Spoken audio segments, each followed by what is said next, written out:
Hello, welcome to my toilet review of Schumacher, a Netflix documentary about the former F1 driver and champion Michael Schumacher. There's a lot of good in this documentary. I really liked it, but there is also some parts I didn't like that left me a little bit disappointed because I was hoping to get a little bit more insight, more information about his current situation.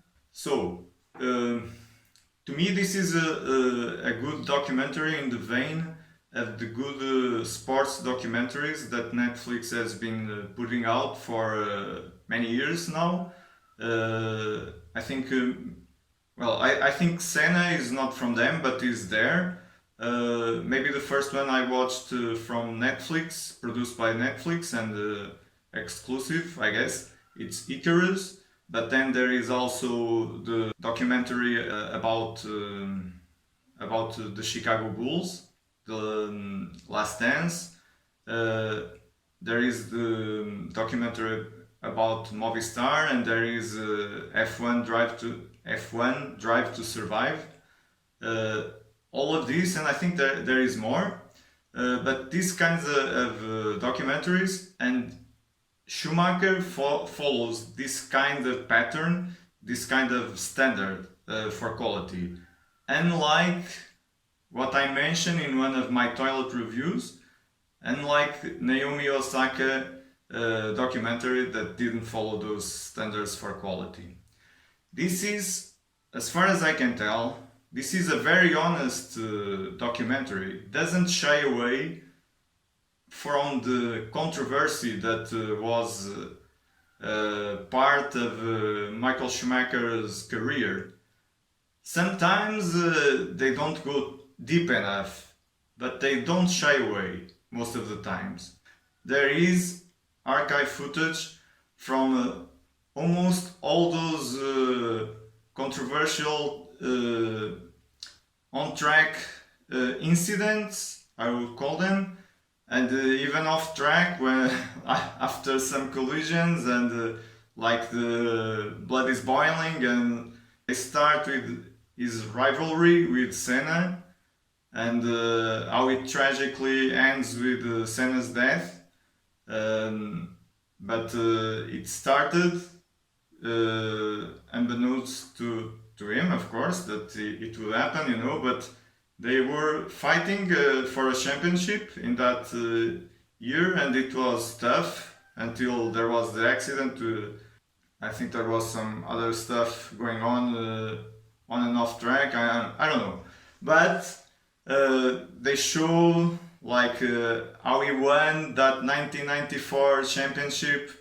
That's the part I think they did shy away a little bit from the controversy. They showed the controversial move that he did, but they don't explain deeply the condition his car was in after he brushed the wall. That wasn't really a brush, he really collided it with the wall before he crashed into Damon Hill.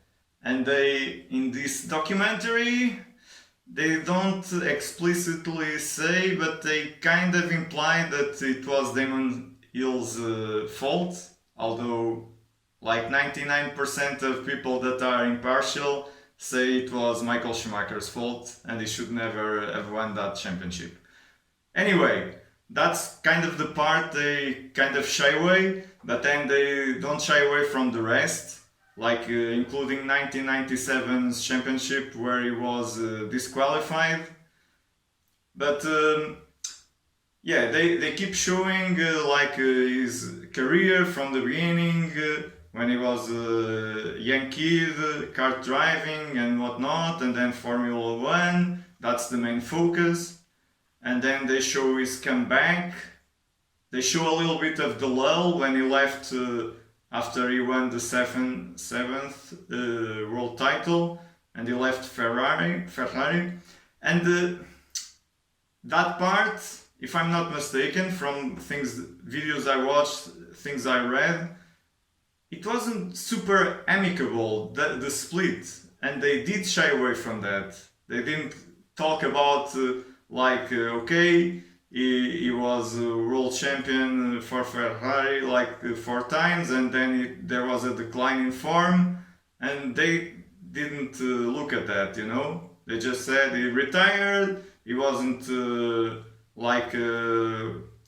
Super motivated. They make it look like it was just his decision, and as far as I know, it was more Ferrari's decision than Michael Schumacher's decision.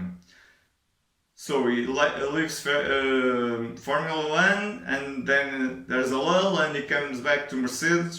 Mercedes, they show it a little bit, and then finally they talk about the accident that he had in Medibel or wherever, in a ski resort. And that's where the movie ends, and it gets emotional, and it really ends in an emotional note. But they did shy away from what really happened, what's been happening since then, what's his real condition, like there is glimpses, especially, well, many of the things that his wife talks about, but especially when Mick, his son, talks about it. Like she tries to say, okay, Michael is here, not the same way, but he's still here, he's with us, we are with him, blah blah blah. But when you hear what Mick is saying, he's speaking German. I'm not sure if the subtitles are correct, but I'm assuming they are pretty right on pretty similar to what he's saying, and it kind of feels like he's saying, okay, my father is there, but it's really not my father anymore. It's like whatever. Although the wife tries to make it less like that, and she keeps like from time to time saying, our private life is our private life, nobody needs to know about it.